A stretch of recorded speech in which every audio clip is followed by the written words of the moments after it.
This is the Six for Sixers podcast, going live on Facebook. I am your host, Creek Creek, back at you again after another game and unfortunately another loss. This is 7 for 8 of the last home games resulted in a loss, and we're kind of getting used to this. Sixers lose to the Bucks 119-98. We didn't even crack 100 points. And we're going to break down the game. What we do on the Six for Sixers podcast is we break down the game in 6 points, and sometimes we go into overtime. But today, I think we're going to stick with the six unless we can get some people on here. We've invited a few people into the group today. One, I don't know if they'll be able to come on today. Jon Jervey is at the Blue Coats game, and I think the Blue Coats game started at 3. So we were trying to time it out where he could be on at before the start of the game, but that game has probably already started. And then we got our own Gregory Brown II. He was at the Sixers game live in person, put up a lot of in-game live posts on Facebook letting us know what was going on. So let's get into the game. Not a great showing by the Sixers overall. Again, we were injured again. We always injured. So, but the Bucks were too. The Bucks were down Middleton, who was one of their premier players. So that was a loss for them. We obviously are without Joel Embiid, our best player, and we are still down Robert Covington, and KJ Martin was also out today. So we were a little shorthanded, but so were the Bucks. I will say that the Bucks have a lot of offensive firepower beyond Middleton, so they probably were, a little better off than we were losing our MVP Joel Embiid. The Bucks just I didn't never really see a point where we were in the game. Maybe in the first quarter, we were showing signs of being competitive against the Bucks, but then toward the end of the first quarter, the Bucks pulled away, and they never really looked back. We brought the lead going down in the third and fourth quarter. I think we got within like 11 points, but it wasn't really legit. We had to work so hard to get to within 11 points that it just expended all our energy, and then the Bucks just would run the score back up again. And same thing happened in the fourth quarter. We showed some signs of life. We got a lot of good opportunities, but just were not able to reduce the lead into a significant range where we could make make a run at the game. So that was not a good loss. Pat Bev returned to the Wells Fargo Center. Pat Bev got a win. Although that might have been the only satisfying part of it was that Pat Bev did not play well. Pat Bev was 1 for 5 from the field, and he had 1 3-pointer. So clap, clap, clap to Pat Bev. He's been doing a lot of talking to come out and score 3 points in the game. They even did some talking to Lowry in the middle of the game. I saw that where I think he stripped Lowry of the ball, and then he had something to say to him. So Pat Bev is basically a non-factor, and even less of a factor on Milwaukee's team because they have so many guards, shooters that they really don't need Pat Bev at all, and really defensively is becoming a guy who's like Westbrook said a few years ago, does a lot of running around, but is not a defensive stopper by no means. So Doc Rivers also returned to the Wells Fargo Center, and Doc is trying to assemble his team, Milwaukee, after coming in the middle of a season. and trying to restructure them offensively and defensively. So that was an interesting little storyline to have both those guys back in Wells Fargo Center going against us. And so we'll see how it goes as the season goes along. So let's get into the 6 for 6.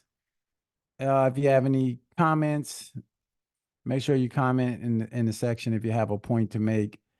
If you're watching this on YouTube, please like, share, subscribe, comment, all of those good things, and keeps the content rolling, keeps us keeps us inspired in 6 for 6er land. So point number one was just quite the obvious. Was actually pointed out by one of my favorite broadcasters, Hubie Brown. Hubie Brown is a legend in broadcasting and also in coaching. So I just love to hear Hubie Brown commentate on the game. He just breaks it down so well. But one of the points that overall they continuously made was that the Sixers just didn't make open shots. We had opportunities, which that's the good thing, is that we had a lot of open shots. We just weren't making them. Here goes some of those who weren't making. Harris 3 for 11, Buddy Hield 4 for 13, Campaign 1 for 4, Kelly Oubre 5 for 15, Melton 5 for 12. From 3-point line, Harris was a 0 for 3, and Maxey 3 for 8, Hield 3 for 9, and really Hield he had a couple at the end of the game, but in the significant minutes, he did not shoot well. I don't think he hit any until the fourth quarter. So in that garbage time where the Bucks really stopped defending, he hit a couple. Campaign 1 for 4 from 3. Kelly Oubre 1 for 5 from 3. And that was really the woes of the team in terms of shooting. Not a terrible night shooting. And we've said it all season long. We're not gonna win games if we don't shoot the ball well. We don't have got muscle guys in the middle that are going to get rebounds and putbacks and offensive boards and easy baskets. So most of our wealth in scoring is going to come from 3-point line and just making shots. And we just didn't do that. 3-point percentage, 30, 34, almost 35% from the three, at 16 for 46. But then on the flip side, the Milwaukee Bucks shot almost 50% from three. And anytime there's that much disparity in the 3-point shooting, you're not gonna win. Not with the structure the way our team is. We got Hield, we got Maxey, we got Oubre, we got Harris. Mostly perimeter players, so they need to make shots. So that's point number one, is that we just didn't make open shots. And I just pointed out the guys that just did not have a good shooting outing. Point number two is really my guy, so I'm gonna take responsibility for it and call him the Swiss Army knife. I still believe in Harris. I still think Harris is a good player. Harris has just been inconsistent. And so I can't defend you, Harris, when you're inconsistent, but I can when you do well. He's had some really good standout games, but he has not been able to sustain it. Today was not a good showing today. 3 for 11 from the field, 0 for 3 from 3-point, under 10 points, minus 14. If you're a statistician, you keep up with the game statistically like that, minus 14. He did have 8 rebounds and 3 blocks, but we really depend on Harris especially with Embiid out, to kind of shoulder that scoring load, where Maxey, we need Harris to be upwards in 25, 20, at least 20, but really with Embiid out, 25 points a game. Harris is, as I call him, and as he has been called, the Swiss Army knife. So he can provide some interior, some exterior, some post moves, some slashing, some spot up 3-point shooting. So in games like this, he has to shoot well. He is one of the few guys besides Reed, and Reed doesn't really pressure the defense interior on the interior side, but Harris can, and he just didn't today. So there was no intensity. It didn't look like he was really into the game. Um, so that's my second point. Harris, man, you let me down, Harris, man. And I'm not giving up on Harris like some people want to throw him to the wayside or want to say he's not worth the crumble cookie that he said, but he is. He just has to stay consistent. Wasn't consistent. That's point number two. Point number three, interior defense. That's been pretty much the running theme since Joel Embiid was out. We can't defend in the paint. And I called this after the last game and against Cleveland. I said that we would have a time with Giannis Antetokounmpo. And I say Giannis started slow, I think, at the end of the first quarter. The first half, he had only like 9 points. Then he went off in the second half, ended up with 30 points and 11 rebounds, no, 12 rebounds and 9 assists. Great game by Giannis, still playing at MVP status. And I also said that Lopez, that he didn't have a great game, but he was a plus 33. Good Lord. So he was effective when he was on the floor. He had 11 points. And in the first half, Bobby Portis went bananas on us, not really from the interior, but from the 3-point, 3 for 4, but ended up with 17 points. It's tough. Beasley had 20 points, and that's not something that I guess we would expect. And then Dame Lillard, of course, is Dame time. Dame went off, but interior defense was lacking. Bucks driving to the basket with no contest, and Giannis Antetokounmpo doing whatever he wanted to do, driving, making layups, making dunks, whatever they wanted to do. So I don't think the interior defense was there today. And yeah, Serge, what's up, Serge? We did play defense, good defense on Giannis in the beginning of the game. And that's one of the good points. I'll get that. Well, I'll say it now. That was actually my point number 6, but I'll mix it in here now. Point number 4 is that I thought Reed started the game well. And that's kind of where we at now, Sixer fans, to break down the game to just the start. Let's let's say Reed had a good uh first half of the first quarter, and he was active and he was aggressive, he was defending and so forth. And I think that contributed to Giannis not having a great first half. Reed ended up with 13 points and 8 rebounds, which I think is a good game for Reed. Mo Bamba ended up with 0 points and 3 rebounds, although he didn't get the minutes. He had 11 minutes. So that's point number 4. That's actually a positive point. Reed did play well in the beginning of the game. He just was not able to sustain that throughout the entire game. And then in the second half, in particular, Giannis just went bananas. And so interior defense and Reed started the game well. Point number 3 and 4. Point number 5, no second chances at the basket. Hubie Brown called that out numerous times. One and out, one and out. And the shots, obviously, we talked about the first point that we didn't shoot well. So after we missed, that's it. No more attempts at the basket. No offensive rebounds. No scrappiness to get us a second chance at the basket. So in terms of, let me look at the team stats for rebounding. The Bucks had well, really only 7 offensive rebounds, Hey, we had 13 offensive rebounds, but we went that stretch where we did not we weren't able to we weren't able to get a second chance. And here's a big disparity here. Defensive rebounds, the Bucks had 40 to our 28.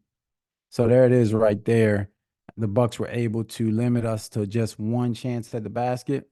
And anytime we're able to only take one shot, and then we're not going to get a second attempt, and we're not shooting well to start, pretty much going to be a wrap. So that's point number 5. No second chances at the basket. And then point number 6, we didn't stop the perimeter scoring. And our own Greg was at the game, and Greg was I told Greg, since he was within shouting distance of the bench. So I was going back and forth with Greg on the Facebook page, and I said, hey, tell Nurse we need some adjustments, and we need to shut down that perimeter. And it just didn't happen. The Bucks, let me look at their total. Again, I told you earlier they scored um almost 50% from the 3-point line, 48.6. And and then so field goal percentage 54% to our 37. And a lot of them came from the perimeter, and that really, really killed us. Dame time was 4 for 8 from the 3, 50%. Beasley was 6 for 7 from 3. Bobby Portis was 3 for 4 from 3. So they were just shooting lights out. And even Giannis was 1 for 2 for 3, which is 50%. And so that Gary said, Greg, you got escorted out. Greg, you should have told him there's 2 guys on Facebook, Carrie Martin and Creek, that can kind of give you guys some insight. Um, yeah. So you banned from the Wells Fargo Center, Greg. I don't think he'll be asked back, because he said he was yelling. Said he even had some words with Oubre, and it did not inspire Oubre. I'll get to that later. So those are my 6. No perimeter defense, no interior defense. We didn't make open shots, and we did not get second chances at the basket. Tobias Harris was really bad. He wasn't the only one, though. Was not the only one. I just point Harris out because we depend on him so much, in my eyes, to be that consistent veteran scoring threat and that presence of leadership, and he just didn't provide it. And then the last point was Reed did play well in the first half, particularly. So let's go to the comments and see what we got going on here. Serge said he's gonna post his thoughts soon. The paper bag is always on hand, Carrie. I just didn't want to break out the paper bag today because that was going to be a tough game anyway. The only way we're going to win that game is if we play pretty much perfectly, and we just didn't. Yeah, with Embiid out against the Bucks, who already have some big men, they started Giannis and Brook Lopez. I mean, that's like straight up twin towers there. And we have our big man is Reed starting, and everybody else is like 6'9". Batum and Harris, they're not big men. They play mostly on the perimeter. So I can't. It was ugly, but I didn't expect to get that win. Harris definitely went back to the Caribbean. I think he came back from Cabo for one night, and he didn't even come back for a whole night. He stepped foot back in the arena, played decent, but didn't play up to what we really expect. And Carrie says, they understand how to get there and to get in there and just strip him when he puts his head down. Yes. And that was a point I was going to bring up with Reed. They just take the ball from him. And I just don't get it. It's like taking candy from a baby when he gets in there. But he did play hard. He's playing pretty much trying to hold down the interior by himself. Bamba is just not going to be. Bamba is, and I keep saying Bamba has a knee injury and he's trying to play through it. But I don't think if Bamba's knees were 100%, I still don't think he's going to be effective in games like this. But yeah, Reed's got to hold on to the ball a little better. It's got to be a little bit got to be a little bit stronger. And I know it's the NBA, and I never played in the NBA, so I can imagine guys are strong. But if that's what you're doing for a living, you might need to get in the weight room a little bit, do those little grippers we used to use, the hand exercises, do some fingertip push-ups, get the hand strong so that you can't get the ball stripped from you like that. Said Stone, Bucks have miscellaneous guys stepping up for them. Yes, indeed. And I pointed that out. Portis, Beasley, Lopez. And you are absolutely right, especially in this game. 76ers are maxi and bust. And in particular, we were lauding Buddy Hield and Campaign as being two great acquisitions, and I still think they're going to be really good for us. But today just wasn't their day. Buddy Hield 4 for 13, 3 for 9 from three, and really when he hit the threes that he did hit, it wasn't really going to make a difference in the game. And Campaign off the bench, this was your shot, Cam. We playing against Pat Bev and you're playing against your former team and your chance to show them what they lost and all that. And he didn't do well, 3 points. So 1 for 4 from three. And another thing I want to bring up is that it seems to be all threes. It's like three or bust. Maxi, everybody's just trying to shoot up a three. Melton shot up a bunch of threes, although he did go 50%. So I'm not mad at that. But it doesn't seem to be any real attempt to work the ball into the middle. Kelly Oubre got into the paint a couple times, but couldn't finish the play. I mean, he rose up on Lopez one time, and I guess he complained of a foul, and I don't know, but it didn't seem to be like that much of a foul where you couldn't have finished and just dunked the ball. And he did that a couple times today. We don't make great attempts to get the ball close to the basket, and probably because if we get that close to the basket, we're going to be putting the game in the hands of B-ball Paul. And Maxi can penetrate, but just doesn't look to pass. Shoots a lot of and then a lot of times Maxi got in there, but then you see Giannis. I mean, sometimes you gotta bow out of that. You gotta look for the open shooter instead of trying to go up or trying to draw a foul, and then you don't draw a foul, get your shot blocked. And that happened a lot too. That's one thing I really hope Maxi can work on in the offseason is kicking the ball out, finding an open shooter. Said Tobias can't shoot anymore, so the floor isn't spaced like it should be with Hield on the floor. Yeah, I just think he's having a slump and he is coming off injury, so that could have something to do with it. I wouldn't say he can't shoot anymore. I think he can still shoot. I just think he's not having good shooting nights or days and nights. um, so anyway, other my brother Jon Jervey giving me a call. What's up, Jerv?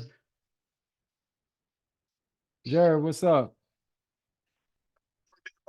I'm on live now.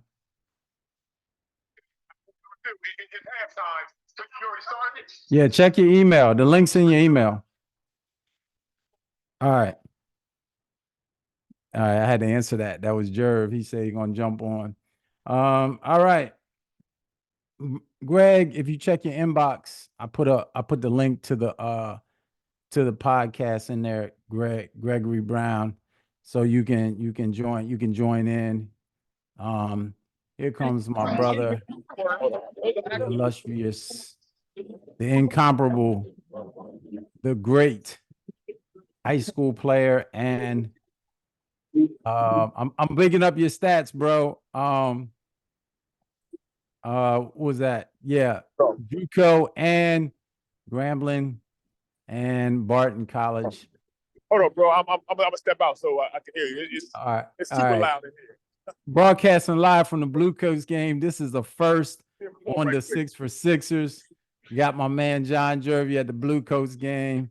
He's gonna skip out on the I guess that's the local cheerleading squad there, and give us his post game analysis.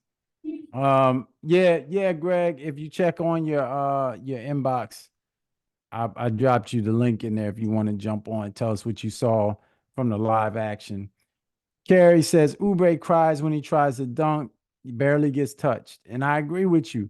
When he went up, when he rose up on Lopez, it was not even, it was not, I mean, I don't know. I mean, I guess the ref could have called a ticky-tack foul. But I mean, you rising up like that, just go on and finish the play. And that happened more than once. Okay. So um, so yeah, I mean, he's gonna have to get a little tougher than that. The refs aren't always gonna give you that call, especially when you're Kelly Oubre and you're not Joel Embiid or perennial all-star or something like that. You know how that goes. That's been in the NBA like that since forever. So any college guys am I looking at? The college is real weak now, man. I mean, there's no real standout guys. This is gonna be a really, really weak draft. I don't think the Sixers are going to come up through the draft. I don't even know what our draft picks look like. I don't really start looking at that stuff until we get closer to the off season. But I think that we only hope that we're going to have is a healthy Joel Embiid and free agent market. Obviously, Tobias Harris is coming off the books. A lot of people are going to be happy about that. We got a lot of other guys who are on. Buddy Hield can come off the books. Who else? It's a bunch of players. Yeah, we might need to look at that international game. Batoon is said he's going to be retiring. Paul Reed, his deal, I don't think his deal is guaranteed for next year. Now, I think unless we make the second round, I don't know what the terms are, but it's not guaranteed. Kyle Lowry. So, like the majority of our team, Kelly Oubre, 1 year deal. D Melt, this is last year of his deal. So I think that mostly what we're going to be looking at is making a splash through the free agent market, and that's going to be the main thing. So what's up, Jerv? What's going on, bro? I had to get to a fine spot, man. The little disappointed from the boys, man, the Sixers, but the Blue Coats putting up a good fight at least. Okay. Can you hear me? Is Lofton playing? He's playing. I got here a little bit late. Watching the end of the Sixers game, but he hasn't looked good so far, man. He's shorter than I thought. He's not athletic enough to play this level. Comparing him to Z-Bull, but I don't see it. I don't see it, and he's nowhere near at the level he can contribute to the Sixers. What about Turquavion? Is he there? Because he wasn't at the game today. You know what? I didn't see him yet, but again, I only been here for about 7 to 10 minutes, so maybe he's on the bench, but I haven't seen him yet. All right. Did you see the Sixer game? I did, man, and bro got so many points, man, to share. I don't know where you at with it, but those boys are as disappointing, man, as disappointing can be. All right, so I'm gonna give you my 6 real quick, without elaboration, because I already elaborated. But my first point was they didn't make open shots. Second point was Harris was not good. Third point was there was no interior defense. Fourth point was no second chance at the basket. Fifth point was they didn't stop perimeter scoring. And the 6 point was a positive with that. The way Reed started the game started with a lot of intensity, but then he couldn't sustain it. So can you elaborate on any of those, or you want to add on to those? But you know what, man? Everything, if you already touched those, absolutely agree with every point you shared. But the biggest things that I picked up on during the game is we lack a Manu Ginobili, Tony Kukoc, Microwave, Vinny Johnson back in the day, just that reliable sixth starter that can come in that we can count on every single solitary night. So just a lack, man, of a consistent, player off the bench.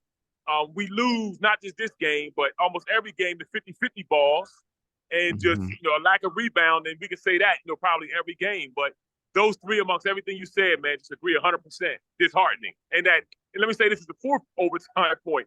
The fact that teams continue to outshoot us percentage-wise on our home court is just confounding to me, man. Yeah. And we've lost 7 of 8 of the last home games. 7 of 8 of the last home games we've lost. So you're right. Yeah. Greg, you are on, but you got to hit if you got a camera on your phone, you can hit the camera on your phone. If not, you could just talk it out. Can you hear us, Greg? No, I'm in traffic. I can hear you. Okay. I'm in traffic. All right. So I'm gonna just talk through it. Okay, good. Appreciate you, man, for joining in. Can you give us your analysis from the game from the? Hey, listen. The thing is, man, it's so much different, man. We watch so many games, from afar, on our TV screen, and it's like up close and personal. But at the same time, when you in there, it's just so different. And it's like, every Sixer game I go to, I get like a different experience. And today it was like they couldn't throw a rock in the ocean, Yeah. and Melt, his back is still tore up, man. I mean, they was giving him heating pads on the bench like every 5 minutes. Wow. And like I feel like he's still hurt because some of them shots was so flat because he had no elevation. He got no lift. And I just think that's more serious than what, they putting out there.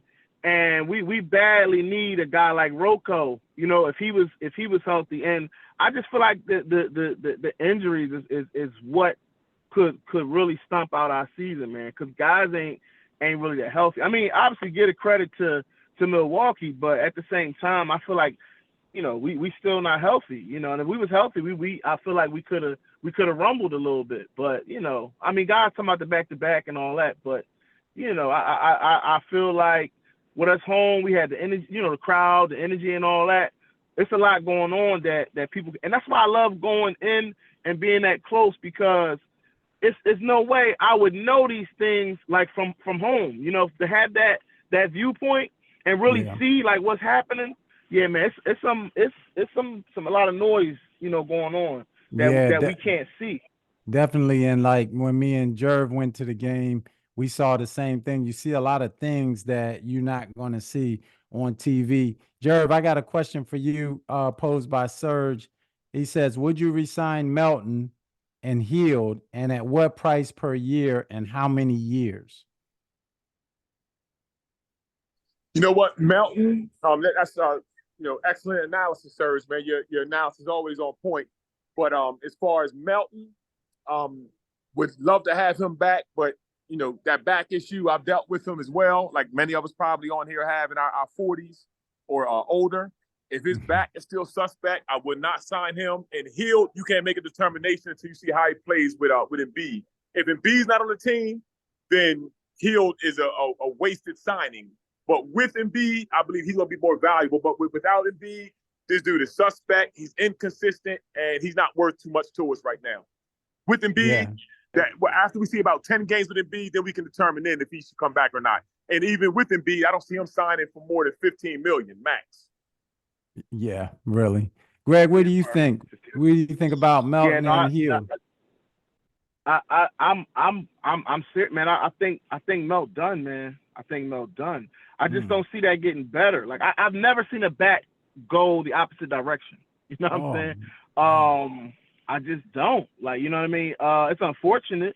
As far as Hill, I think Hill, if we get Embiid back, I mean, that's money. You know what I mean? He just need a little more space. You know, he's not a, you know, we know what he is. You know, and when Morey brought him in, you know, he said what it was. You know, that guy's deadly if you leave him alone. But right now, you know, he no defender. Like he being played out of position for real. You know, Right. but I like him. Like he said, around that 12 to 15 million per. That's something that I think that could work. You know, he might come back to that. Yeah, I agree. And I guess from what you're saying, from being right there close to the action, that Melton, I won't say he's done, but it looks bad. I mean, they probably should have never even brought him back if he's not 100%. It was, man. I couldn't believe they was like, you know, I mean, several times he calling for it, like, give me the heat. I'm like, man, like this Wow. is, you know, and I guess he's been out so long. I mean, what was it, January 12th? I think his last game was. Yeah, I think he's been out longer than that. Yeah, you know, and so I'm just saying, like, I think he was trying to, you know, not be the story, you know, and Morey got on there and was saying, you know, we're gonna have some guys back, everybody's gonna be back, and for the most part, I mean, I guess he was about 80% accurate, but yeah, we need everybody without Joel. So I mean, in fairness, the rest of the league got injured players as well, so we can't just, you know, you can't make excuses. But I'm just saying, I know we got a rough couple months ahead. Now, Kerry says that, remember when I suggested in the offseason that we trade, no. Kerry suggested that we trade Tobias for Siakam. That was last summer. And I remember that, Kerry. And yeah, that could have been done. So we could have had Siakam instead of Harris. That's another and I was against it, honestly, because I thought Harris had more upside than Siakam. And I thought Siakam would conflict with Joel Embiid. But yeah, now, I mean, it looks in hindsight that would have been a good move. And even at the trade deadline, we still had a chance at it then, and we didn't do it.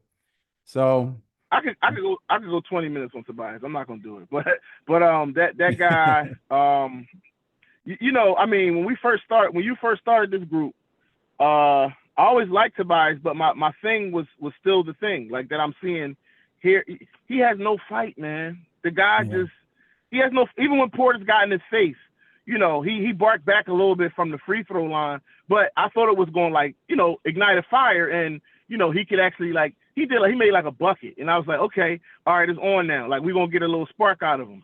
Man, that man looked like the game he came back off I don't know if his hip is still, you know, injured, you know, or what have you, but it's just the attitude. Like, you know what I mean? Like, Portis, you know, I mean, Bobby, to me, like, he kind of backs it up, and it's not like overwhelming, but you know what I mean? Like he does his little stuff, kind of like Pat Bev, you know, he could be that little itch to give his team a little push. And I thought that when he got in his face like that, all right, here we go. We got Tobias. Somebody going to do something. Man, Tobias went back. He said 2-3 words, went right back in the show, man. That's it. Yeah. I mean, when Jimmy Butler was talking about Tobias Harris over me, that should have been enough fire for Tobias to come out in the next matchup and really show out, but he just doesn't have that. He's a very technical player, and he plays well. He knows how to play the game, but he's not going to get mad and go off on anybody. So that's just what it is. Never. That's part of our problem. We don't have that guy. Hey, Jerv, I was saying the best part of the day was Pat Bev didn't play well because did you see Pat Bev was doing a lot of running around and he was doing a lot of talking, but he only shot 1 for 5. He only had 3 points. So Pat Bev was pretty much a non-factor. Too much talking, Pat. A complete non-factor. I bet it even made him madder that he didn't get a chance to defend Kyle Lowry at all. and like all that yip, and he was a zero factor in the game. But Pat needs to let it go, stop chirping, man, to finish the season out. Yeah. Hey, Greg, I got a question for you. Because you were close. Did you see Nurse trying to make any adjustments? Were you that close that you could kind of see? Yeah, so I wanted to actually say something about Pat real quick. So go ahead. I think what happened is Doc kind of kept him in check. He wanted to get a little reckless, but I think Doc kind of reeled him in. You know, he was giving him them looks like, nah, you ain't gonna. You know, I mean, Doc, for all his worth, I still think Doc respects a lot of the players that we have, and he just don't want that kind of back and forth. You know what I mean? So I think if Doc was not there, you'd have saw a little bit more. You know, I don't want to say game wise because I think Pat only did what he could do because obviously the players he was chirping at is more talented in my opinion. So he knew, you know, how far to go, but he would have been a little more Pat if Doc wasn't giving them that the stare like your mom give you in the store, like yo, right? Yeah, you know what I mean. He was getting that from Doc, so I think that's why y'all didn't see him let loose. And again, you wouldn't have saw that, but I mean I saw Doc looking at him like, no, we ain't gonna do it. Yeah, so, and Pat probably has the respect from Doc. Pat probably respects Rivers a lot too, so he will pipe down for a coach like that too. Yeah, but to answer your question, so I see. I mean, on the defensive end, there were several times like he took timeouts and kind of corralled everybody. There were two other moments that wasn't saw that you probably didn't see. I tried to tape it and put it out there. KJ Martin, believe it or not, he actually was rallying guys on the side. You know, he got his ankles hurt, but when it came to the defensive end, you know, him being such a young player, I didn't know he was as vocal as he is. You know what I mean? And the kid was really like kind of jarring at guys and, you know, tell them, look, let's go. Like we could do this.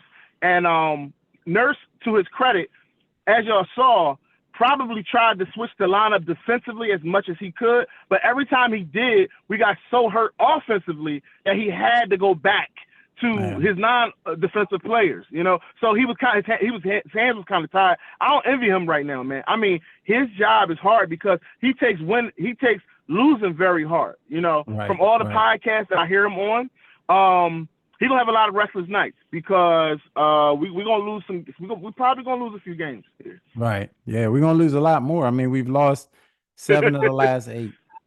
7 of the last 8 home games. You know. And peace,